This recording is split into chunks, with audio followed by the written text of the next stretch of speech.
Today's story is Wombat Stew.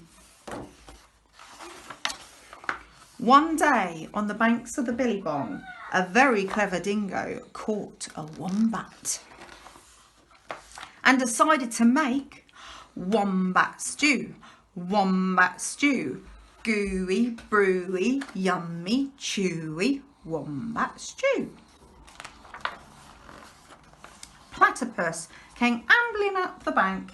"G'day, Dingo," he said, snapping his bill. "What is all that water for?"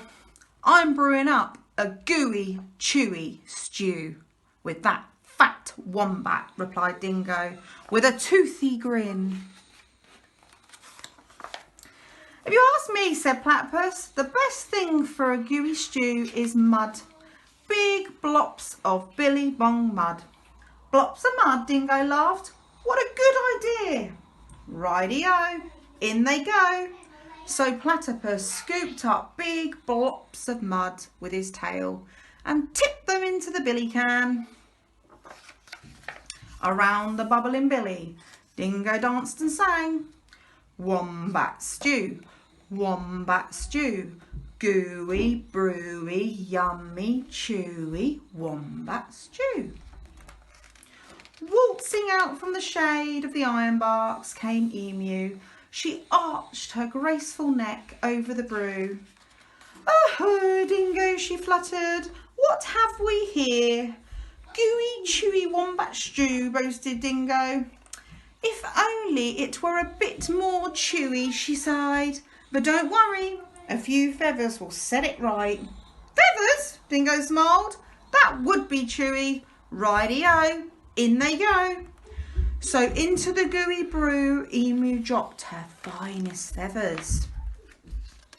Around and around the bubbling billy, Dingoes danced and sang, "Wombat stew, wombat stew, crunchy, munchy, for my lunchy, wombat stew."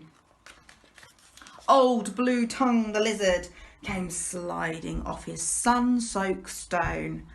"Silly Dingo," he hissed, "there are no flies in this stew. Can't be wombat stew without crunchy flies in it." And he stuck out his bright blue tongue. "There's a lot to be said for flies," agreed Dingo, rubbing his paws together. Righty-o, in they go. So Lizard snapped 100 flies from the air with his long tongue and flipped them into the gooey stew. Around and around the bubbling billy, Dingo danced and sang, "Wombat stew, wombat stew, crunchy, munchy, for my lunchy, wombat stew." Up through the red popped a echidna. "Wait a bit, not so fast," he bristled, shaking the red dust from his quills. "Now I've been listening to all the advice, and take it from me, for a munchy stew you need slugs and bugs and creepy crawlies."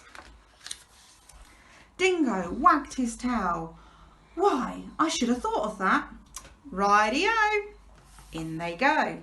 So Echidna dug up all sorts of creepy crawlies and dropped them into the gooey, chewy, crunchy stew.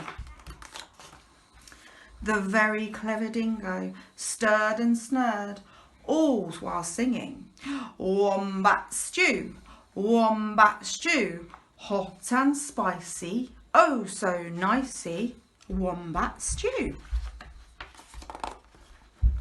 Just then, the sleepy-eyed koala climbed down from the scribbly gum tree. "Look here," he yawned. "Any bush cook knows you can't make a spicy stew without gum nuts."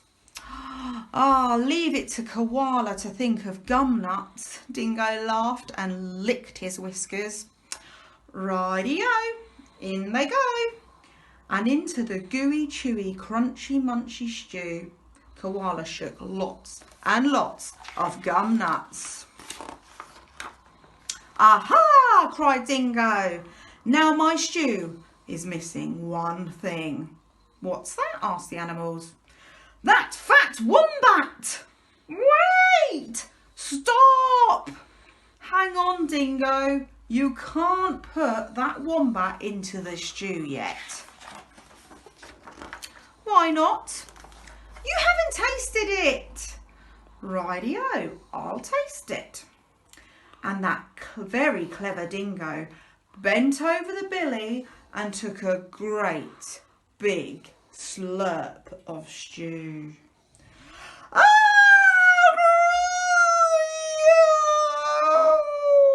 I'm poisoned, he howled.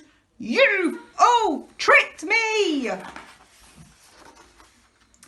And he dashed away deep into the bush, never again to sing. Wombat stew, gooey, brewy, yummy, chewy, wombat stew.